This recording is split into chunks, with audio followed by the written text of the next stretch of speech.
Procurement notices, funding and grants opportunities, lists of potential partners, insights into market trends, databases of development professionals, webinars, latest news, and much more. Stay informed and connected. Visit developmentaid.org today and see how we can help you achieve your sustainable development goals together. Hello, everyone, and welcome to Development Aid Dialogues, our new project exploring the heart of humanitarian aid's most critical topics. Today, we are joined by Tatiana Kotlyarenko, the leading voice in the fight against human trafficking and gender violence. I'm your host, Hisham Alam. Hello, Tatiana. It is a pleasure to have you on our podcast. Thank you so much for the invitation. Tatiana, your dedication to combating human trafficking has had a profound impact on countless lives around the world. Could you share with us what inspired you to devote your career to this cause and why it is so crucial? There are a number of different reasons, but I'll start, I guess, with the historical one. My family came as refugees to US, and I have seen firsthand the vulnerabilities that refugees have in terms of being vulnerable to human trafficking, as well as populations on the move, as well as those that are displaced. So for me, that was one of the key prioritizations for this particular topic. But the other part, I've also seen targeting of women and children for sexual exploitation. So I was born in Moldova. Many Moldovan girls were trafficked in the 90s and are still trafficked. And I've seen this as some of the worst human rights violations combined into one, where you're talking about freedom, you're talking about safety, you're talking about the very basics of human rights that are taken away from men, women, and children. And I wanted to make sure that, being that I've had the chance to grow up in the States, to have the education that I did, that I could give back and see how to support creation of systems and protections in terms of human trafficking. And do you think that you kind of succeeded to do this?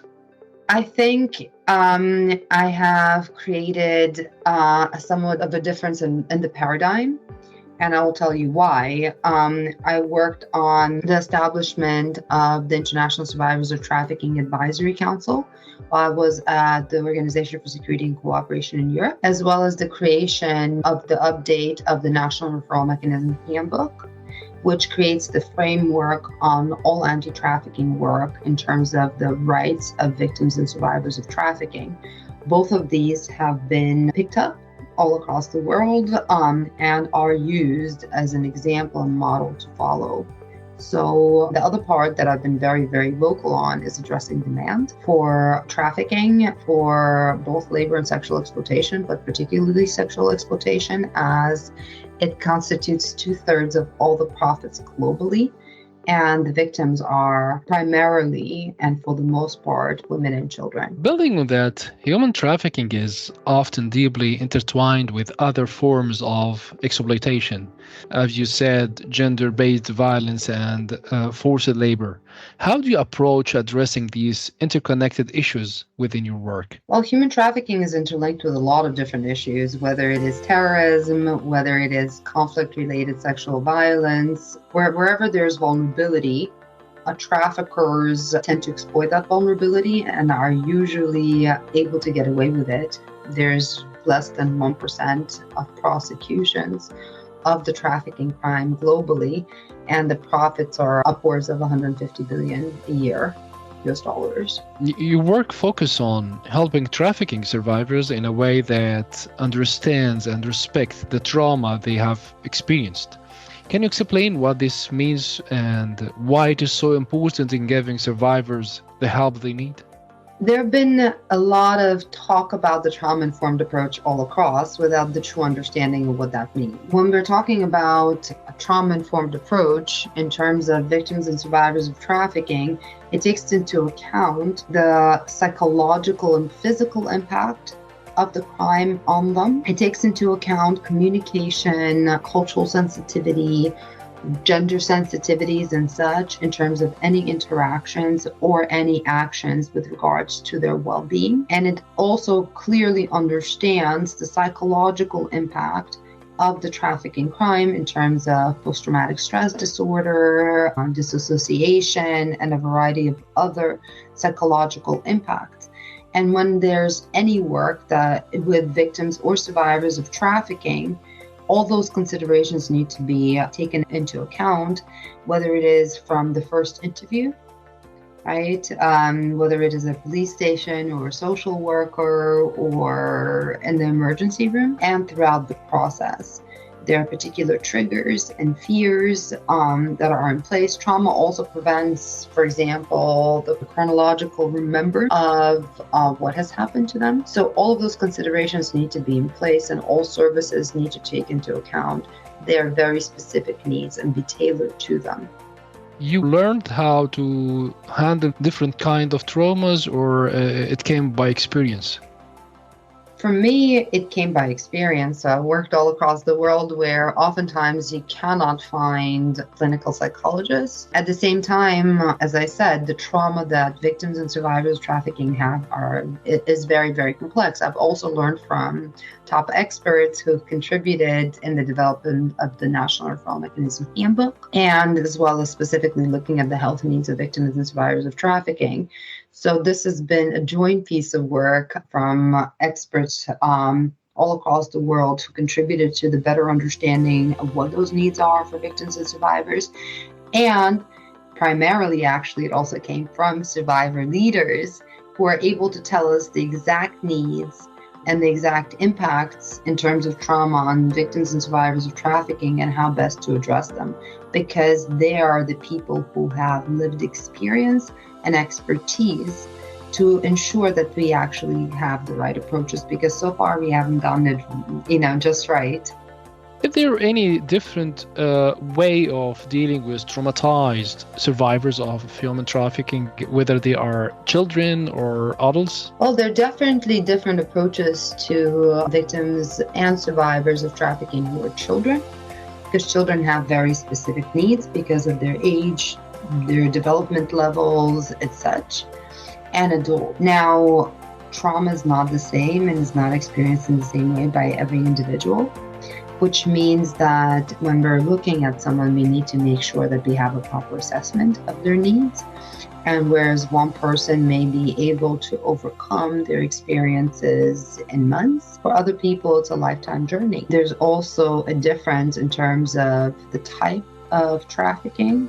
So, for example, trafficking for sexual exploitation versus trafficking for labor exploitation will have a very different impact on the victims and survivors in general. And once again, this is generalized. A lot of times these types of trafficking crimes are also interlinked or overlapping, and that's something that also needs to be recognized. You have said that they need kind of a proper assessment for their needs. What kind of needs, the common needs for survivors? Each victim and survivor will have their very individual needs, and this is why I talk about the tailored approaches. Right? We cannot have a cookie cutter approach to everybody, whereas some people may not need, for example, safe accommodations, others will. Whereas some people may need access to psychological support in a more permanent fashion, others will not need it, at all, or will need it in a limited way.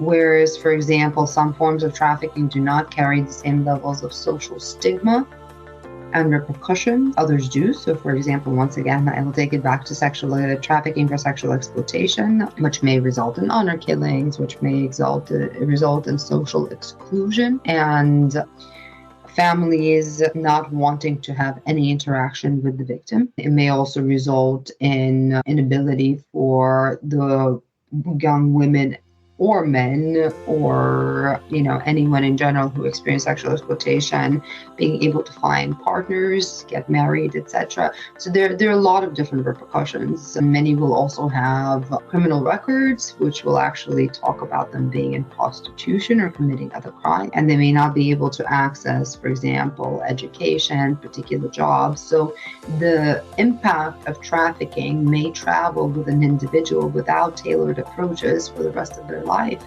and have also direct impact on their family members. So what are the specific rights that are essential for these individuals? How can we ensure that they are not just to protect it, but empowered to reclaim agency and rebuild their lives? Well, this is very much a question for survivor leaders who have gone through that path and didn't just survive, but thrived.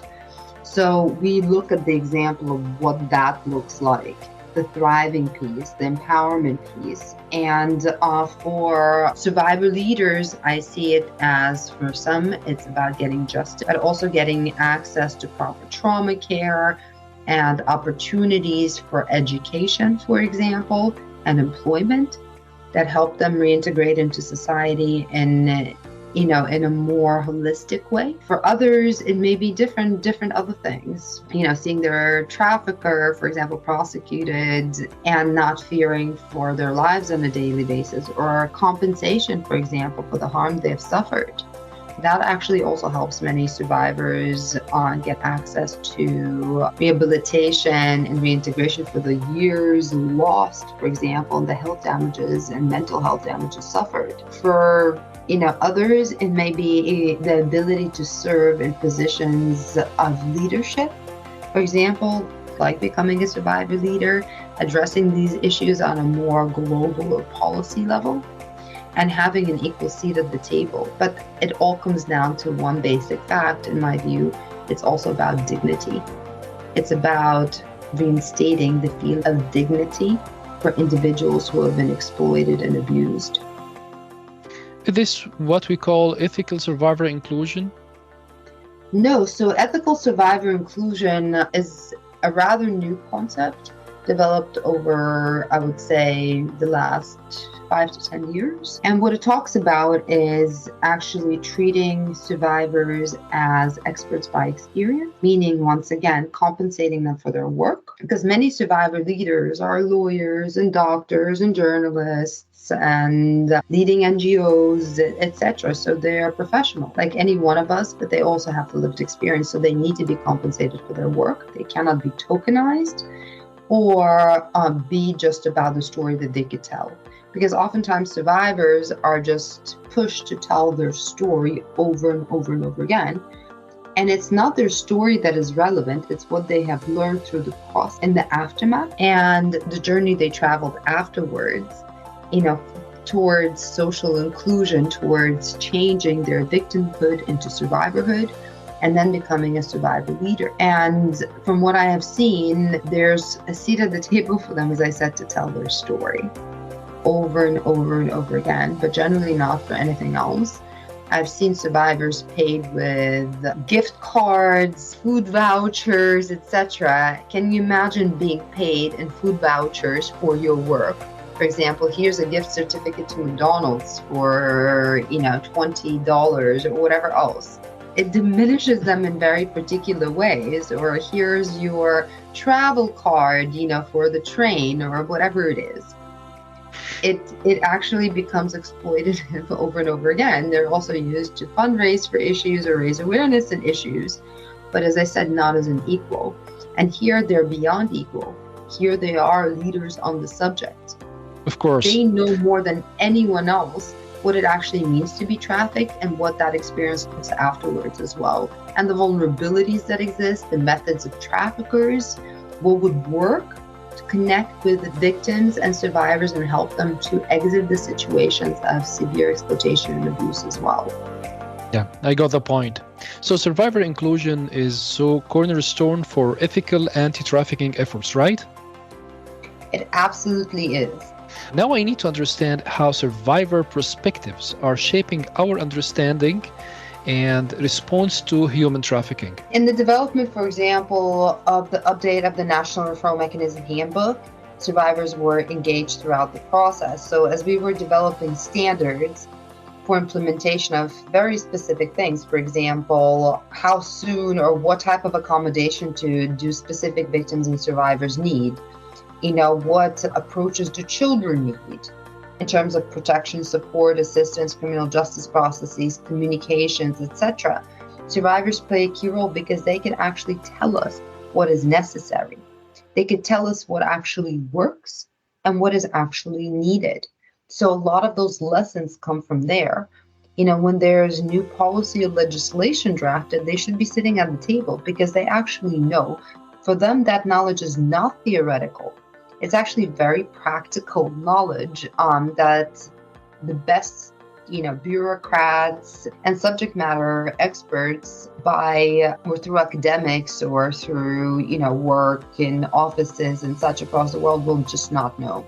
Do you have a story in your mind or from your experience of a survivor who succeeded to do this or to play this role? I do, actually. I have a story of an incredible survivor leader who was the chair of the first International Survivors of Trafficking Advisory Council and who actually suggested the launch of the first International Survivors of Trafficking Advisory Council. She was also part of the US Presidential Advisory Council and lauded all across the world. She actually is very demonstrative of the power of survivor inclusion when it's done in an ethical way. And she insisted that the whole world sits up and actually hears what survivor leaders have to share, but not just hear, but also try to put it into practice. And we have seen how it has worked, under her leadership as well. The code of practice outlined by survivor leaders was passed. I know that the UN Interagency Coordination Group Against Trafficking is now actually finalizing, or should have finalized, the issue brief on ethical survivor inclusion. We have seen change in policies. We have seen countries now, because of this example as well, start their own survivors of trafficking advisory councils, which sit on par with politicians and other subject matter experts in creating responses to trafficking. What are the most recent countries? So US definitely leads on this with its US Presidential Survivors Advisory Council, started under President Obama. It has had tremendous impact and created a lot of inspiration around the world. There are a number of other countries that are looking to set this up now. But for example, Albania has a Survivors of Trafficking Advisory Council. So there are movements and changes in that perspective, and a clear realization that if you're to do this work right, if we actually want to eradicate trafficking, not reduce it or address it or deal with it, we need survivor leaders to be our partners in. This is great. How can we effectively address the nexus between conflict-related sexual violence and human trafficking to protect the most vulnerable populations? There is a very clear linkage between human trafficking and sexual violence and conflict. Those that experience sexual violence and conflict are particularly vulnerable to further exploitation, and oftentimes by traffickers. Many are excluded from their societies. Many feel ashamed. Many don't have access to their basic need. And the displacement and already the trauma experienced creates a very, very fertile ground for traffickers to pounce on and exploit. So, for example, when we talk about the war in Ukraine, what we have seen is a lot of women fleeing with children. And what we have seen are trafficking gangs at the border trying to exploit them and do so rather successfully. A lot of times we don't see the conclusion of this right at the beginning, right? Because there were a lot of reports of Ukrainian women are likely to be trafficked, then reports that this is not happening, which is not the case because we know that there's a huge level of demand for this. Right? Reuters did a survey at the beginning of the war, which looked at the online searches for Ukrainian women sex slaves, Ukrainian women, for sex, etc., pornography of abuse of Ukrainian women, and that went up 200 to 600% in terms of searches. So we know there's clear demand. The problem is that when one becomes a victim, one doesn't necessarily have the ability to run away from the situation immediately. Investigations also take time. So you have the perfect storm that traffickers can exploit in these situations. We have seen this also in Rwanda, Uganda. You have seen this with the Rohingya. We have seen this all across, actually. Vulnerable populations due to conflict who have experienced sexual violence, who then be primary targets for traffickers because they're easy ones. Back to the example of the situation in Ukraine, what have you done to help those women? So when I was working at the OSCE, we did actually a number of different things. One of the things we did is train first responders from over 42 countries who created an informal coordination and response hub to prevent but also address situations of trafficking of Ukrainian women and children. In addition, we conducted a number of assessment visits in bordering countries or destination countries, prime destination countries for Ukrainian refugees, specifically women and children, and provided recommendations for those. So those pieces of work were done while I was at the OSCE. We also looked at and conducted a survey on safety and security of Ukrainian refugee women and their children. And those were quite illuminating because many, if they're approached, are you going to be trafficked? Are you worried about trafficking? Are you in a situation of trafficking? Will back away. Because there's already a lot of fear and instability. But if you talk about safety and security, a lot of vulnerable populations will respond to this. And we have seen the approaches for sexual exploitation, surrogacy, production of pornography, etc., for women, and also children being targeted for production of even child sexual abuse materials. Excuse me, Tatiana, sorry for interruption, but do you think just efforts are enough? No, I don't believe they're enough. I was just providing an example. I think there needs to be a very cohesive, organized approach that recognizes the level of demand for Ukrainian women and children, specifically for sexual exploitation, but also other forms of trafficking. There need to be cohesive responses that don't just provide the basics to begin with and create a lot of vulnerability to continue, but really look at this in a holistic way and a more sustainable long-term way. Because women may have crossed the border on their own, but what happens once they do? And what happens in terms of vetting of accommodation, which wasn't done. And we have seen a number of different situations where women were sexually abused in their accommodation. I mean, I know of one story where a vulnerable young Ukrainian woman was placed for housing because of a lack of vetting with convicted traffickers, for example. In other situations, men were looking for a temporary house worker and sex slave, essentially, and, were opening their doors to Ukrainian women or Ukrainian women with children when they wanted also access to children. But we don't see any of this yet because it's still early days, because we think it's 2 years on, but it's still really early days, because if we know anything about exploitation and abuse and trauma, it takes time.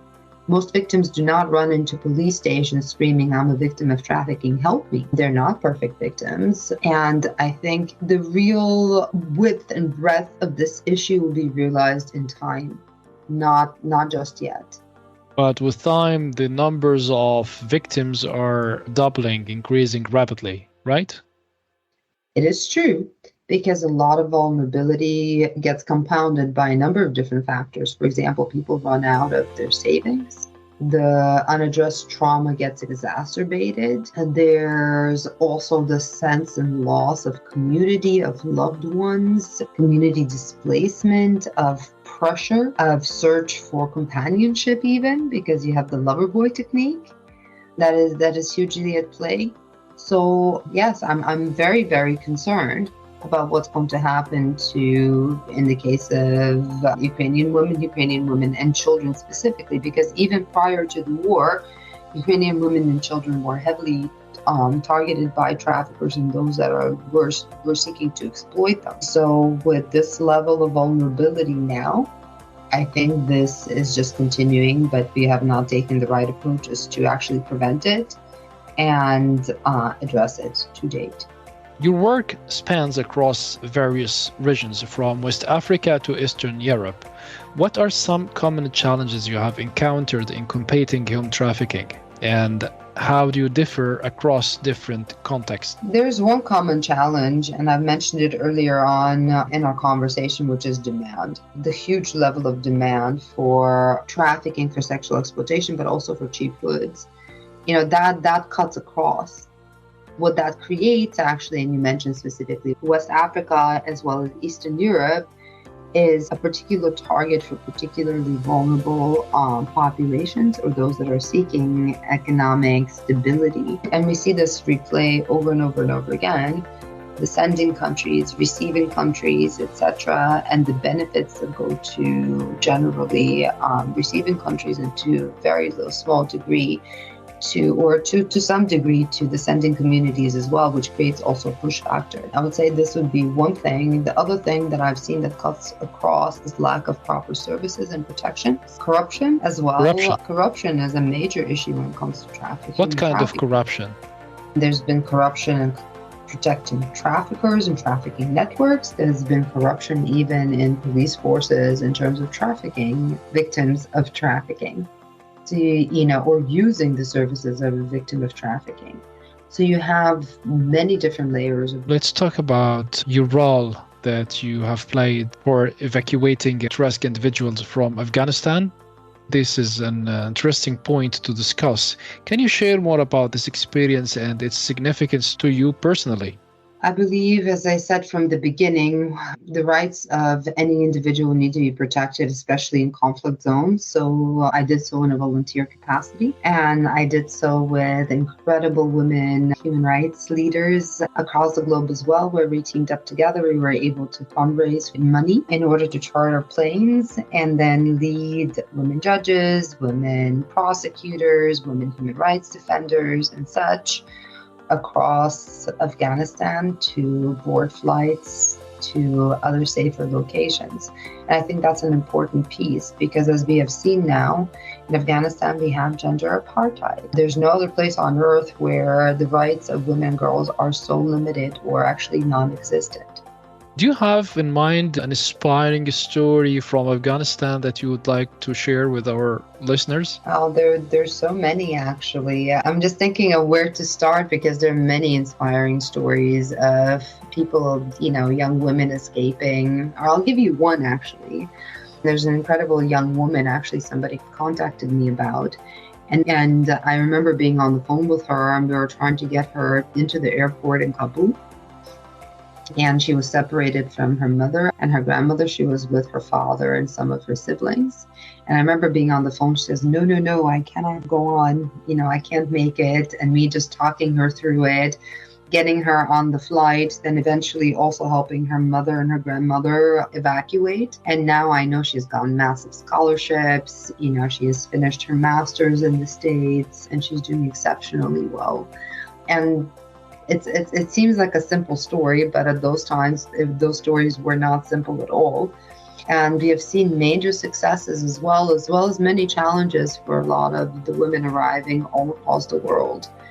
But this particular story, just, almost giving up and then making it and getting such incredible academic recognition and having such a brilliant future due to talent, due to commitment to education is, I think is a shining example.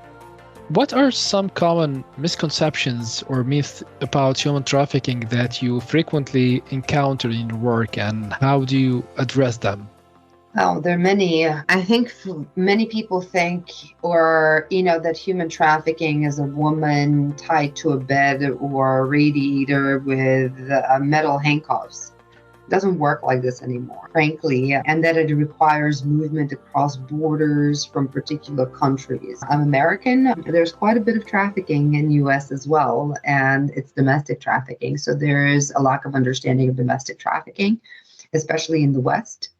And we are very, very prone to it. And there's a major issue that needs to be addressed on the domestic level, for example, but also how we see human trafficking, because a lot of human trafficking now happens through abuse of power or vulnerability. It doesn't necessarily have to require significant physical force. And a lot of it has now actually also moved online. People or different elements of trafficking, if not the whole process. And the online piece is not really well understood. What we call cyber trafficking, because women can be trafficked for the purpose of sexual exploitation, sitting locked up in a room, webcamming, performing different sex acts, as they're ordered to do, and children as well, for that matter. And we have seen the explosion of this, especially during COVID times. So COVID changed a lot of things. It brought us all on Zoom and telecommuting and such, but it brought a lot of the trafficking and exploitation online as well. from grooming to actual advertisement of victims of trafficking, etc. And even control of victims of trafficking happens online. As a father, how can I protect my kids from online? It's really not easy. For parents out there, pretend to be a 10 or 12-year-old, create a profile and see what happens. There have been some stories, actually, I believe there's one in New York Times that where a mother did this and she was approached by multiple predators on a daily basis. They're lurking everywhere because our children now have their whole lives online, so they can figure out what the child likes, if the child is struggling, if the child had a fight with his or her mother or father, or the child maybe is not popular. And there are different approaches for different ages and such as well. So part of it is education as parent and actually being in control of what your child does online, being very cognizant of it and participatory, also educating the child that they can come to you with absolutely anything, because the children are not the ones responsible for being exploited and abused, and believing children when they come to you as well. Schools also play a very important role. It's also about watching for behavioral changes, because if your child acts in a particular way and all of a sudden your child changes, that also says something, because right now traffickers and pedophile networks can exploit your child sitting in your home next to you. Can we use technology as a counterattack to be a tool to fight and combat human trafficking? Oh, absolutely. And there are many such tools, frankly speaking, that are being used. There is a Racknet project out of Canada, which scours the web for pictures of child sexual abuse, images of children through hashtags, and removes them. There's also Thorne, which was started by Ashton Kutcher and Demi Moore, that also helps to protect children online and identify children in situations of trafficking. So there are a variety of different tools, because there's tech for bad, but there's also tech for good. And I think part of it is also about investing into tech for good. I have to admit, I envy you a little. Your educational background includes studies at prestigious institutions like Columbia University and the University of Oxford. How have these experiences shaped your approach to tackling complex and sensitive human rights issues? They gave me the educational academic background and exposure to a lot of issues, but they also made me understand that a lot of the work needs to be learned frontline. So that's where, after graduating Columbia University, I went to Ghana and started an NGO, because I wanted to learn the practical aspects of the work itself. And I think that's very important, because a lot of times you go from Ivy League schools directly to very prestigious organizations, United Nations, other international organizations, without having the true practical experience that is needed to provide recommendations to countries to develop realistic and impactful policy. So I think that education has been a gift, for a refugee girl from Brooklyn. But at the same time, it has to be combined with practical skills. That's how we can create realistic human rights responses to issues that are experienced by real people in dire circumstances. Yeah, I totally agree. Thank you, Tatiana, for sharing your profound insights and expertise on this critical topic. As we conclude our discussion, what final thoughts or advice would you offer to our listeners who are passionate about combating human trafficking and promoting human rights? I would like to leave actually with the following message. International organizations have a very significant role to play, but those international organizations cannot be legitimate if they do not actually protect the rights of those who are working within those organizations, if they're racked by situations of sexual harassment, abuse of staff and such. So in order to ensure that people who actually are at the front line of protecting the most vulnerable populations from human rights abuses are able to do their work and do so with full legitimacy, those organizations need to create the environments for that work to be done. Not toxic environments, but productive environments. And then I think we can make much more headway as well. But, and just on human trafficking itself, we need to start thinking about eradication. We have worked on different crimes before. Human trafficking is not a social issue. It is a crime. And frankly speaking, law enforcement knows how to address this crime. We just need the political commitment and the resources to address this. Yeah, as you have said, human trafficking is not just a social problem, it is a crime. Thank you, Tatiana, again. Today we have had the privilege of speaking with Tatiana Kotlyarenko, a tireless advocate in the fight against human trafficking. Stay tuned for another enlightening conversation on development aid dialogues. Until next time, this is your host, Hisham Alam, signing off.